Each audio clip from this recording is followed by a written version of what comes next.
na segunda parte da sessão de hoje, ao vivo, direto do plenário.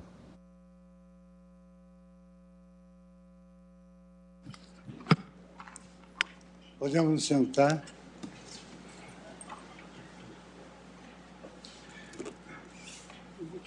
Então, renovando meus votos, boa tarde, senhoras ministras, senhores ministros, Procurador-Geral da República, senhores advogados e advogadas, eu retorno a palavra à Sua Excelência, a ministra Carmen Lúcia, para a continuidade do seu voto. Muito obrigado, senhor presidente, também eu. Renovo os cumprimentos aos senhores ministros, Procurador-Geral da República, senhores advogados, imprensa, servidores. Eu suspendi a leitura e a explicação do meu voto, presidente, no ponto em que mencionava o princípio da proibição do retrocesso ambiental, no sentido de ser impedido ao Estado adotar políticas, atos, normativos ou não, condutas administrativas, deixar de adotar o que se faça necessário para que se continue, se prossiga na tentativa ou na busca efetiva de proteção do meio ambiente ecologicamente equilibrado e na proibição de retroceder naquilo que já foi conquistado e que já foi devidamente adotado pela Constituição e na forma dos tratados internacionais. O outro item no qual se baseia o meu voto, na parte de fundamentação, respeita à discricionariedade administrativa, que em matéria ambiental é restrita, como hoje, de conhecimento doutrinário e de adoção jurisprudencial no Brasil e em outros lugares. O dever constitucional de proteção ao meio ambiente reduz o espaço de discricionariedade em matéria ambiental por ser dever do Estado atuar para suprir deficiente proteção e, mais que isso, como eu disse antes, promover formas de eficiente prestação dos serviços necessários. Verdadeiramente, hoje, presidente, o que antes nós estudávamos, nós, não, os mais jovens talvez não mais, como poderia bem mencionar o eminente ministro Barroso, que não se tem hoje, realmente, discricionariedade administrativa. Este é um conceito que tende cada vez mais a passar. O que há é a discricionariedade em algum dos elementos dos atos administrativos. Objeto, finalidade, forma, normalmente já não tem mesmo discricionariedade, é quase sempre vinculado. No caso do ato administrativo, ainda que de natureza normativa, relativo à matéria ambiental, quanto à oportunidade, não se tem essa discricionariedade ampla, pela singela circunstância de que, caracterizada a possibilidade, por precaução ou prevenção, de haver risco de dano ambiental, é vinculada, é obrigatória, como posto na Constituição, é dever do Estado fazer com que a atuação estatal aconteça na busca daquela finalidade específica. Portanto, quanto ao momento, não há essa escolha. E quanto à conveniência, não há discricionariedade para a conformação nem do legislador, nem do administrador.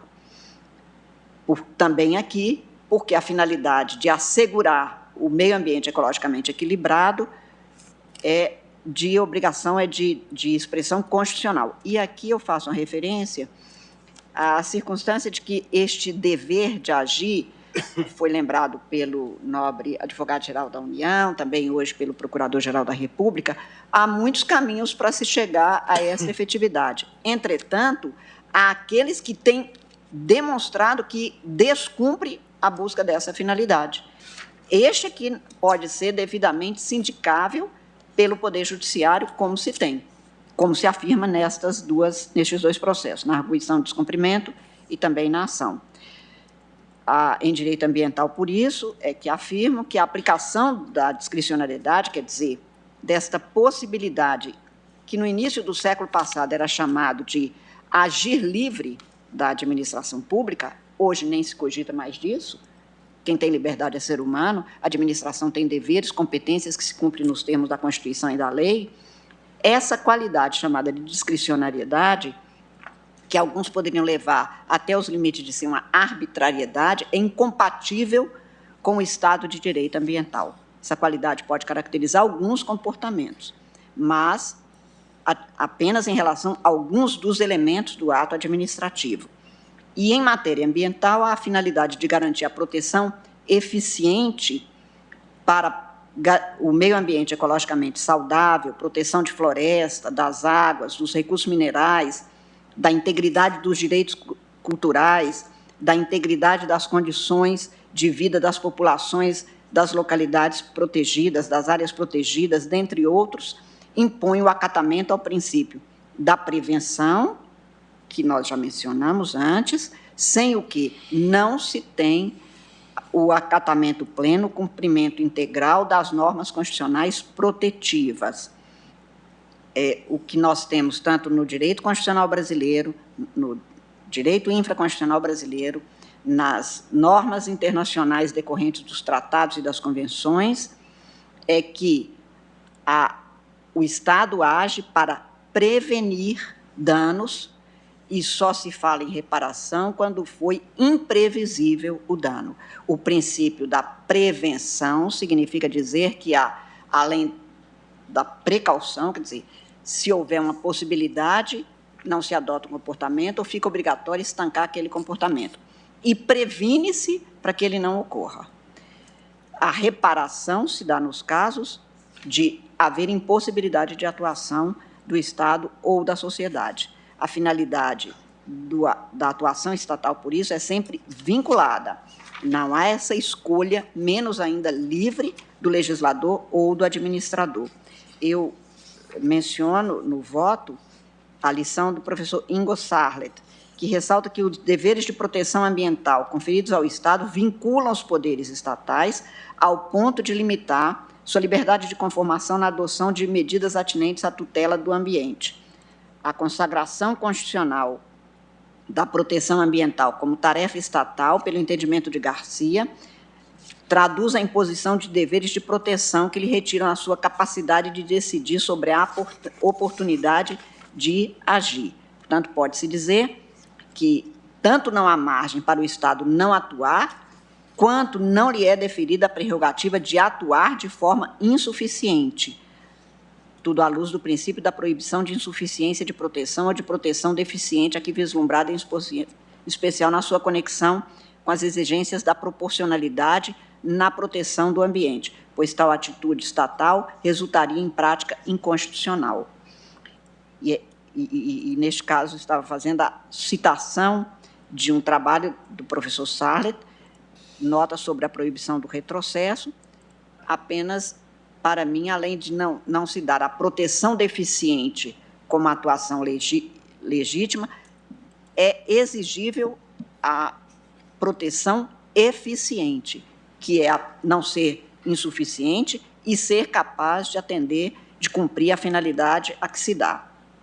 Por isso, a necessidade de controle das políticas públicas em matéria ambiental, incluída aí a judicial, quando for provocado o Poder Judiciário, para que se aprecie e julgue a ação ou omissão legislativa e administrativa que não está de acordo com os estreitos limites de atuação legítima dos órgãos estatais componentes. Alguns autores realçam mesmo a possibilidade de controle judicial das políticas públicas em matéria ambiental pela estrutura jurídico-normativa de proteção que vincula, nos termos que a Constituição delimita, os poderes executivo, legislativo e judiciário. Estou fazendo a citação, presidente. Os direitos fundamentais consagrados na Constituição da República dependem da atuação estatal positiva para serem concretizados, impedido constitucionalmente, como é certo, a sua atuação contrária à garantia de proteção eficiente e eficaz do direito ao meio ambiente ecologicamente equilibrado. Eu estou citando, por exemplo, trabalho do ministro do Superior Tribunal, Herman Benjamin, exatamente neste sentido. E aqui eu gostaria apenas de chamar a atenção para um cuidado que é preciso de ter, e sobre isso ainda voltarei neste voto, presidente, porque não é incomum em matéria ambiental, e isto é trazido em item específico desse voto, que o Estado faça de conta que tem um aparato burocrático, um aparato administrativo, e este fazer de conta é quase, como bem afirma aqui o ministro Herman Benjamin, um teatro ambiental administrativo. Mantém-se uma estrutura que não funciona, ou seja, descumpre-se o dever constitucional do agir eficiente, que é obrigação estatal e obrigação da sociedade. A Constituição impõe o agir estatal fundamentado, legítimo e eficiente para preservar, proteger e, se for o caso, restaurar as condições do meio ambiente. A inércia, a atuação insuficiente ou contrária aos deveres constitucionais macula de inconstitucionalidade a atuação do Estado, impondo-se a intervenção judicial para restabelecer a eficácia dos direitos constitucionais, à dignidade ambiental, aos direitos fundamentais dos indivíduos da presente e das futuras gerações. E aqui eu faço uma nota sobre um julgamento havido neste plenário, na ação direta de inconstitucionalidade 1698, de que fui relatora, que julgou improcedente o pedido ali formulado, mas eu, naquela ocasião, já deixei realçado a possibilidade de a Constituição ser descumprida por uma omissão em relação a políticas públicas que são exigidas das entidades do poder público. O ministro Celso de Mello anotou também que a conduta omissiva do Estado é passível de ser tida como ofensa ao texto constitucional na ação direta de inconstitucionalidade 1439. Estou fazendo a transcrição de uma passagem. Na ação direta de inconstitucionalidade por omissão, número 54, que é um dos objetos desse voto, afirma-se especificamente as omissões que se podem devidamente anotar neste caso. E afirma, então, que a edição de legislação ambiental adequada, sem atuação paralela do seu cumprimento integral pelo Poder Executivo ou por entidades a ela vinculadas, demonstra um déficit jurídico e administrativo do dever estatal protetivo, eficiente ao meio ambiente ecologicamente equilibrado e também o descumprimento dos direitos que lhe são inerentes. Também esta situação é, como eu disse, o que é acentuado, entre outros, pelo ministro Herman Benjamin, quando ele denuncia o seguinte, aspas, infelizmente, nem sempre o Estado conjuga com igual ênfase atuação legislativa e implementadora. É comum o poder público legislar não para aplicar, mas simplesmente para aplacar, sem resolver a insatisfação social. É o Estado teatral, aquele que, ao regular a proteção do meio ambiente, mantém uma situação de vácuo entre a lei e a implementação. Um poder público que, na letra fria do texto normativo, não se importa em bravejar, mas que fácil e rapidamente amansa diante das dificuldades da realidade política administrativa e de poderosos interesses econômicos, exatamente os maiores responsáveis pela degradação ambiental. A teatralidade estatal, afirma o ministro Herman Benjamin, é a marca dessa separação entre lei e implementação, entre norma escrita e norma praticada. O resultado é uma ordem pública ambiental incompleta, fecho aspas e cito a fonte. Neste mesmo sentido, há também denúncias no sentido de haver o risco de implementação ineficiente ou deficitária das políticas ambientais. É o que é chamado por alguns autores de farsa de políticas públicas. Os poderes buscam a aparência de uma política forte, protecionista, de redução de riscos, porém, com pleno conhecimento, crença de que nunca será efetivada devido a um alto risco de implementação. Alto risco, digo, para os interesses. Também cito a fonte neste caso. Em matéria ambiental, portanto, afirmo que a atuação suficiente e eficiente da administração pública é uma obrigação determinante na orientação da garantia da proteção necessária, impeditiva do cuidado deficiente ou ineficiente, devendo também ser observado o princípio da proibição de retrocesso, a que me referia antes, que é um limitador da própria discricionariedade administrativa e até do espaço de conformação legislativa. Vinculados os poderes legislativo, executivo e também o judiciário, em atender os comandos constitucionais e garantir a efetividade da garantia da precaução, da prevenção, da proteção eficiente do direito ao meio ambiente ecologicamente equilibrado. Neste sentido, estou também mencionando lição do professor Canotilho, no sentido de que a liberdade de conformação política do legislador, no âmbito das políticas ambientais, tem menos folga, no que respeita à reversibilidade político-jurídico da proteção ambiental, sendo-lhe vedado adotar novas políticas que traduzam retrocesso retroativo de posições jurídico-ambientais fortemente enraizadas na cultura dos povos e na consciência jurídico geral. E é exatamente sobre isso que eu mencionava que podem ser adotadas novas políticas, novos planos, mas não podem, porque não há espaço discricionário, nem possibilidade, nem autorização constitucional para que haja um retrocesso do que já foi conquistado. A atuação redutora da proteção ambiental, como eu disse, nem sempre é flagrante, podendo maquiar-se como mera readequação de medidas de implementação, reestruturação de órgãos ambientais, mas que tem o intuito de esvaziar a tutela ecológica sem fazer menção ou sem deixar estampado o seu agir ilegítimo.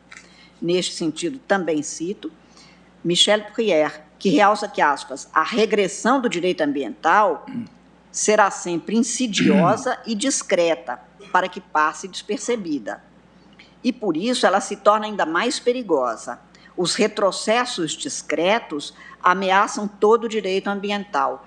Claro, os retrocessos insidiosos, discretos, feitos, como eu disse, à maneira de uma cupinização institucional, são muito mais perigosos porque eles são silenciosos e difíceis de serem visibilizados a tempo de acudir os desastres, tanto institucionais, como no caso ambiental, a destruição, a devastação e ao desmatamento de florestas. Daí a necessidade de se enunciar, ainda Michel Prière a afirmar, claramente um princípio de não regressão, o qual deve ser consagrado tanto na esfera internacional quanto na esfera nacional. E aí, senhor presidente, senhores ministros, eu passo ao item no qual eu cuido do alegado desmatamento da floresta amazônica, desmatamento que acho que é plenamente denunciado o tempo todo.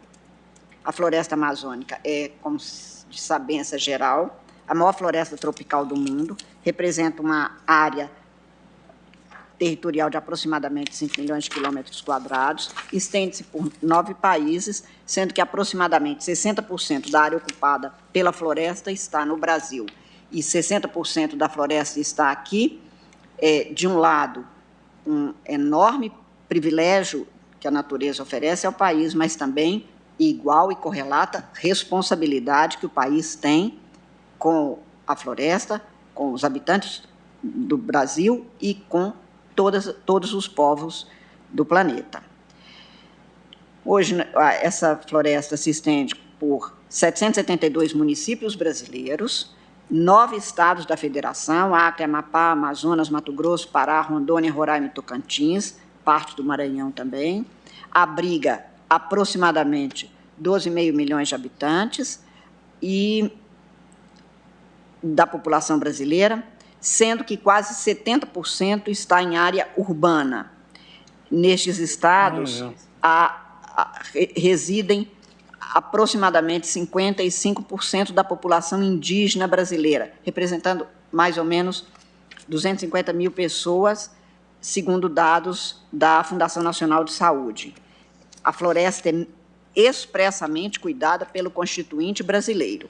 Afirma-se no parágrafo 4º do artigo 225, a que já fiz menção antes, a floresta amazônica brasileira, a Mata Atlântica, a Serra do Mar, o Pantanal Mato-Grossense e a zona costeira são patrimônio nacional e sua utilização far-se-á na forma da lei, dentro de condições que assegurem a preservação do meio ambiente, inclusive quanto ao uso de recursos naturais.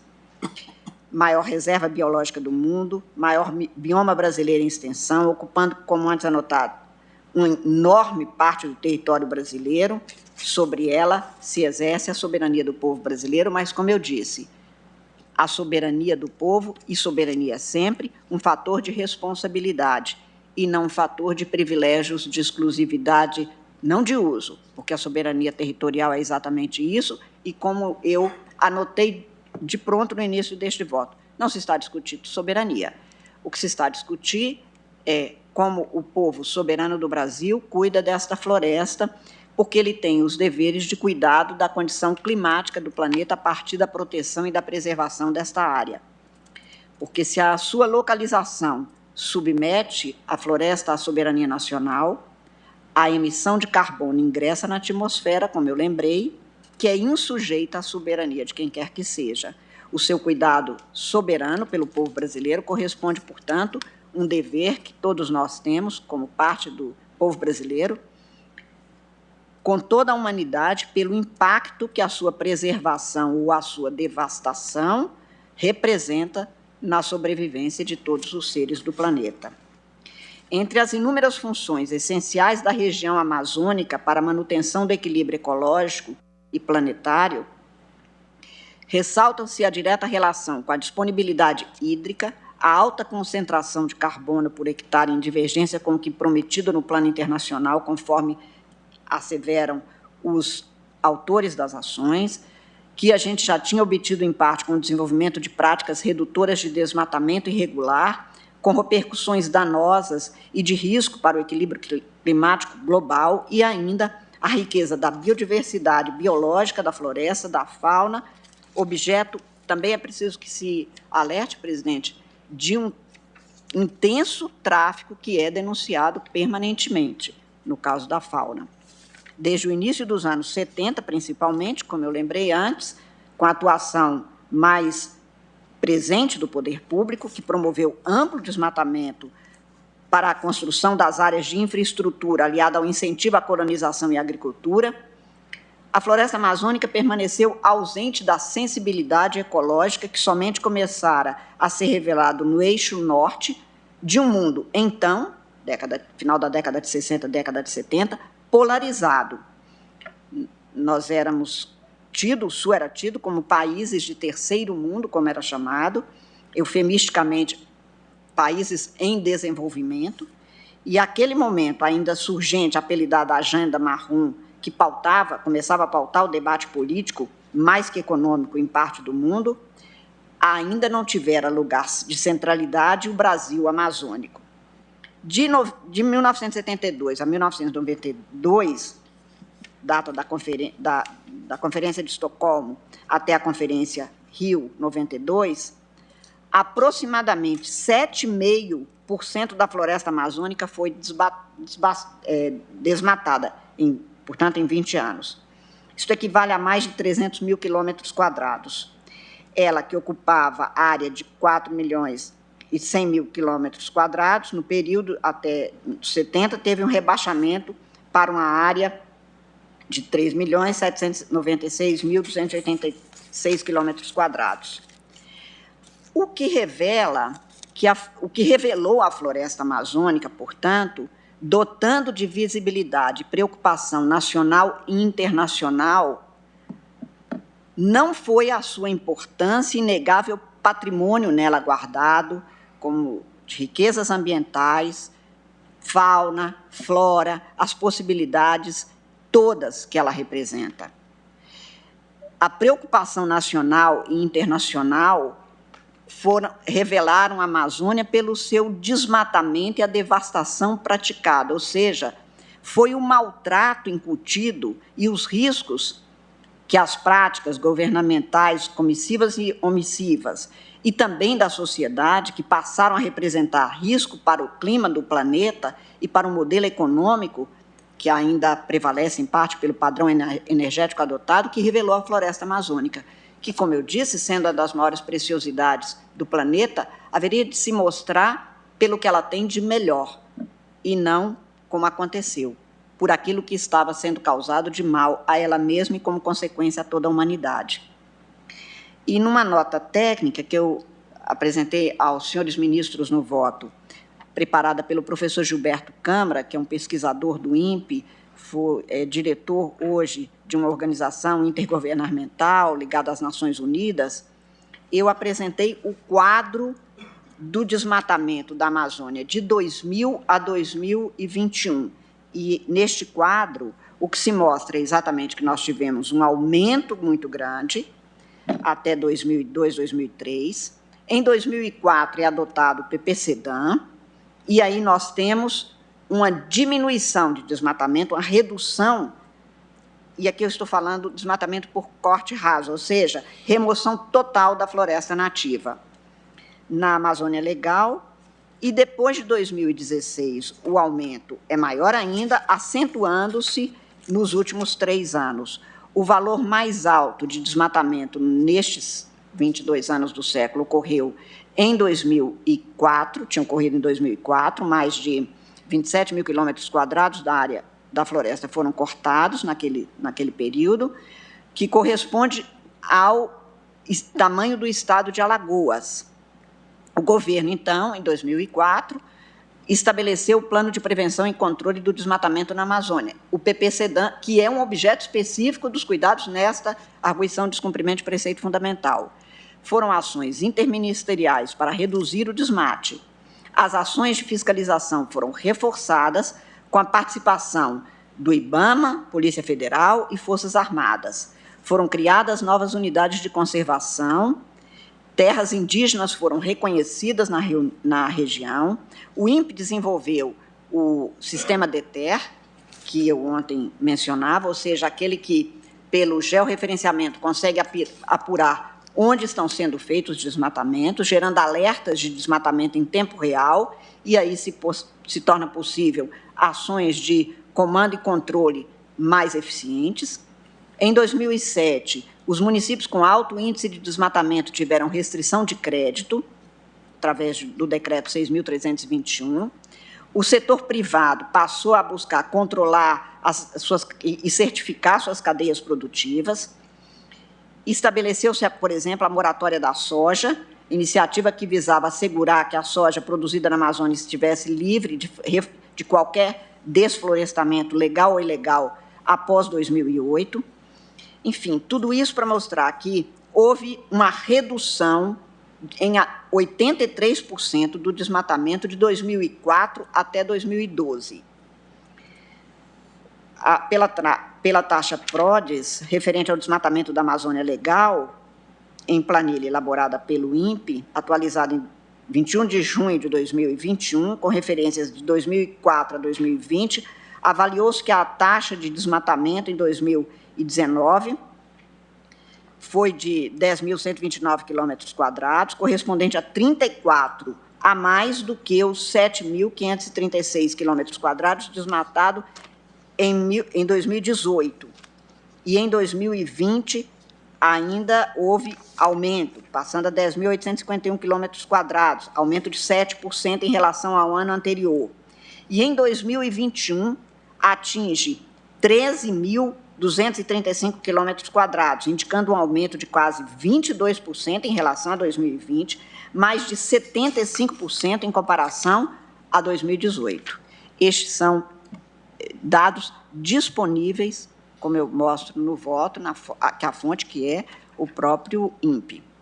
No recorte cronológico, portanto, que eu fiz no voto, desde como apresentei ontem, de 1972 a 2022, a Amazônia teve um decréscimo de aproximadamente 20% de sua área originária, perdendo em florestamento aproximadamente 800 mil quilômetros quadrados.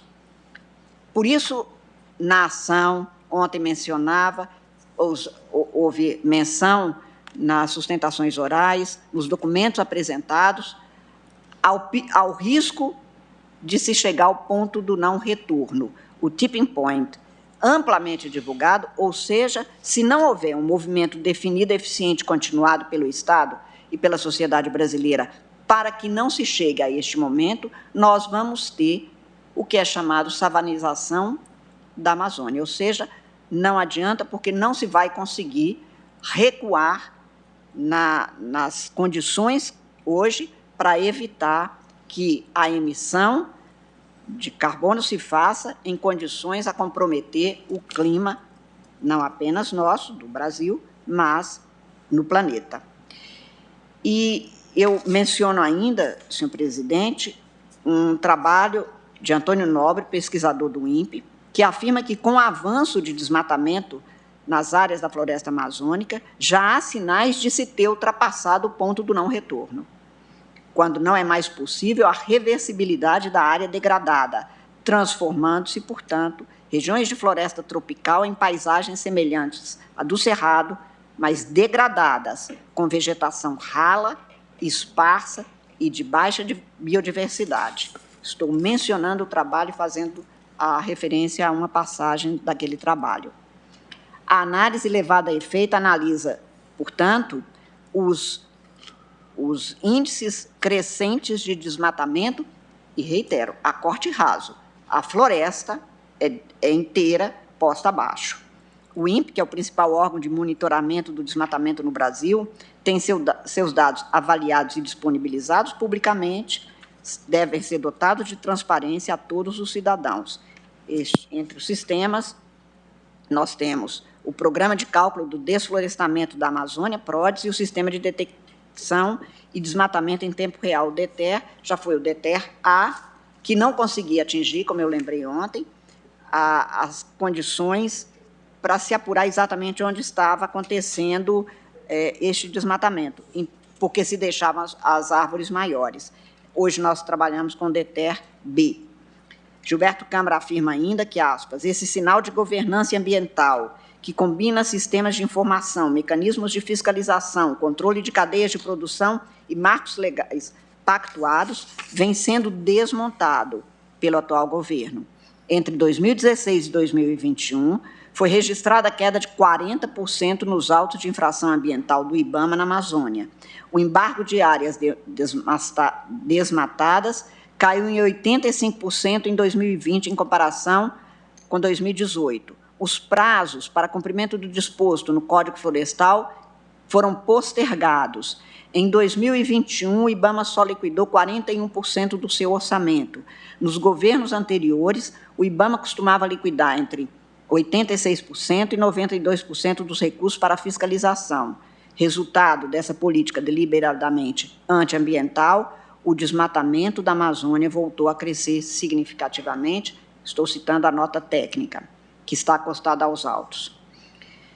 Considera-se, portanto, que, em 2004, ao ser formulada e ter início a implantação do Plano de Prevenção e Controle de Desmatamento da Amazônia, que é o PPCDAM, buscou-se uma mudança de rumo no cuidado estatal com o meio ambiente no Brasil, com inegável resposta positiva no sentido da diminuição do desmatamento, no atingimento das finalidades estabelecidas para a proteção do meio ambiente ecologicamente equilibrada, estando o PPCDAM como item central das questões que estão postas na presente arguição.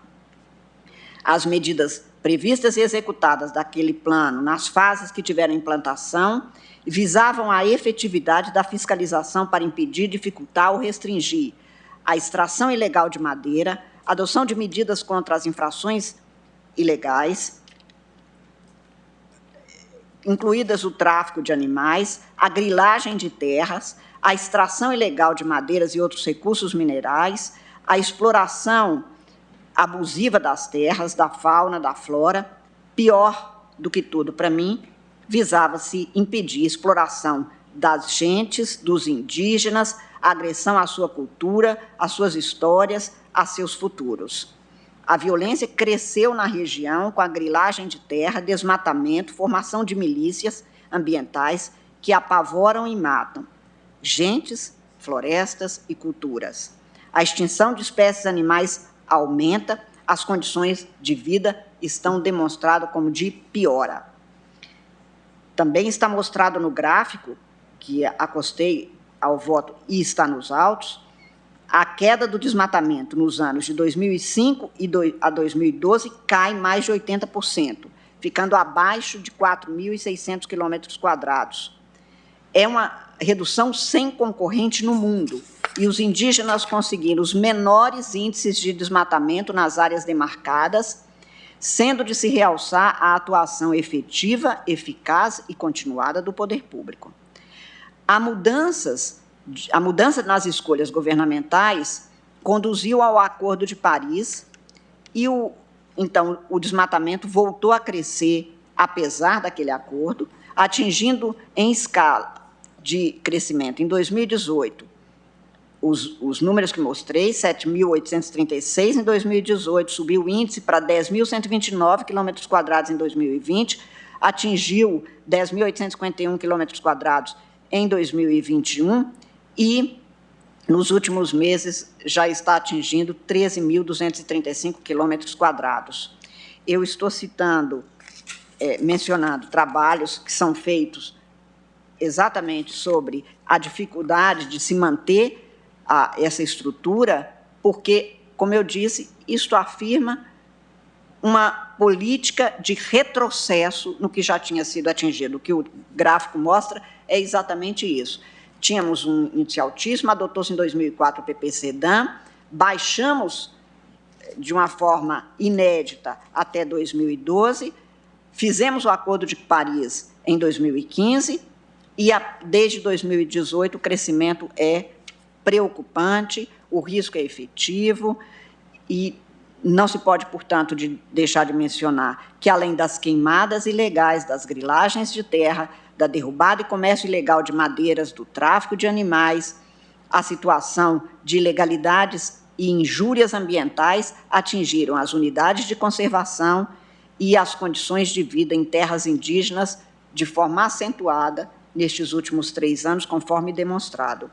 Deve ser enfatizado que há uma mudança do modus operandi, e isto me parece importante neste caso, porque aqui estamos falando de um Estado, ou que foi questionado, eu estou afirmando, um estado de coisas inconstitucional, porque isto propicia a mudança do modus operandi dos matadores ilegais, de particulares. Quer dizer, nós temos um ecossistema garantido na Constituição e uma ecocriminalidade que não pode ser mantida, que precisa de ser devidamente restringida, impedida, embaraçada e punida depois do devido processo legal e com o cumprimento da lei, porque houve esta mudança propiciada por esta também alteração no comportamento estatal. Desde 2013, vem se abandonando os tratores e os grandes acampamentos dos desmatadores ilegais. Eles passaram a se valer de motosserras, construir pequenos acampamentos, com 10 pessoas mais ou menos. Como eu disse, eles conseguiam driblar o DETER-A, porque eles mantinham esse subbosque para obstruir o satélite MODES Terra-Aqua. E eles contratavam até mesmo especialistas em georreferenciamento. Então, quando o IBAMA estava chegando, eles já tinham a notícia e saíam da área, deixando ali, como são pequenos acampamentos, com a média de 10 pessoas, em condições equivalentes ao trabalho escravo, eles saíam, desmontavam rapidamente, porque os acampamentos, então, eram pequenos, as árvores maiores tapavam aquilo que estava acontecendo no subbosque, deixavam a devastação para trás, isto que eu chamei de cupinização do desmatamento, que fortalece com a carência e a ineficiência da fiscalização, que tem-se a afirmativa nos autos, seria, de todo jeito, vilipendiada ainda mais por discursos contra os fiscais, que partiram até mesmo, segundo eles, de agentes públicos. Então, desde 2015, nós temos agora o DETER-B.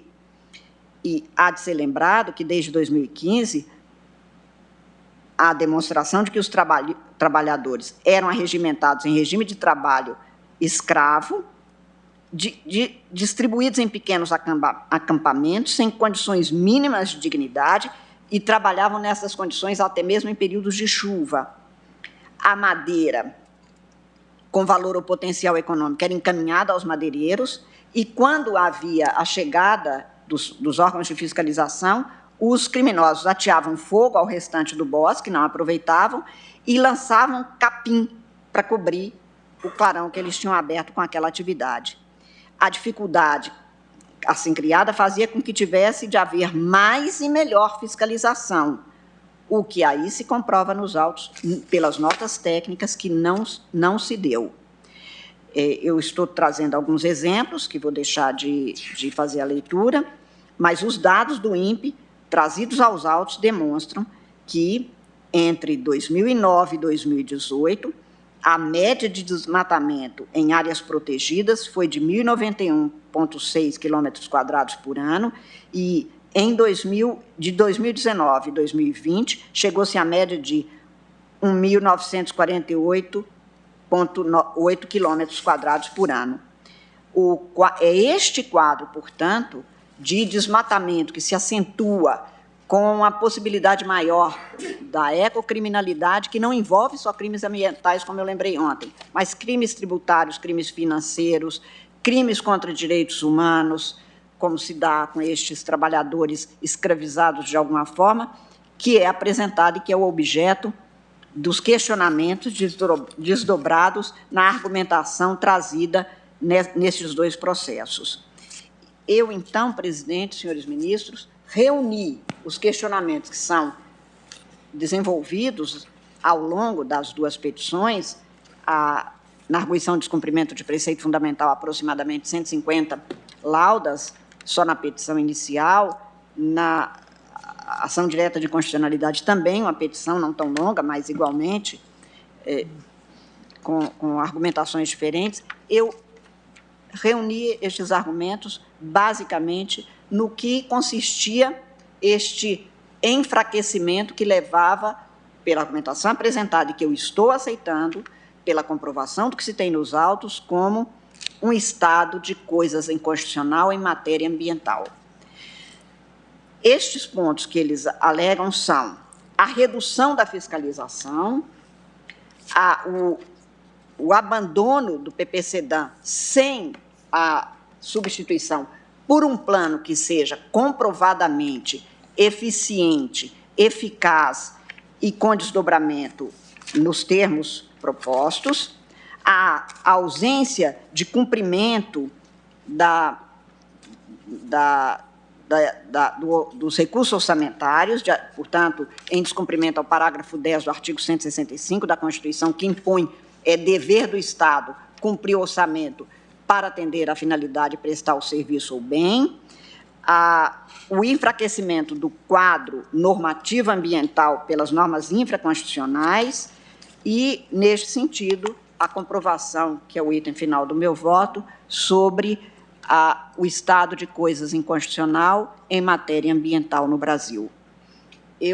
São 17h42, senhor presidente, eu indago de Vossa Excelência.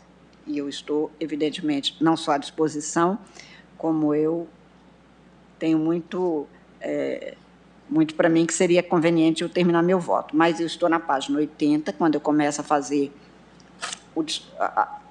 aplicar estes princípios que eu listei aqui e tentei expor, com cada um desses itens, para apresentar minha conclusão. Eu indago de Vossa Excelência qual é o comportamento que é melhor para o tribunal, para os senhores ministros. Enfim, eu estou 1000% disponível. Ainda eu estou acompanhando, ainda falta um denso conjunto de interpretação e aplicação. Eu estou exatamente na metade, portanto. Que, se Vossa Excelência, mesmo não lendo, eu peço desculpas por ser tão longo. Mas começar não vai terminar. E aí vai parar no meio de um raciocínio. Eu acharia mais interessante Vossa Excelência retomar na quarta-feira, quando então já se iniciaria sobre uma os pontos, votação então, dos demais. O cuidado e o fundamento para cada um desses pontos que eu esbocei aqui. Eu acho mais didático. Pleno acordo. É importante demais o que está sendo exposto e parabéns pelo voto até agora, ministra Carmen, ouvindo com grande prazer e proveito. E acho que é melhor ouvirmos a parte final e concluirmos o voto da ministra Carmen na quarta, claro. Alguma objeção do plenário?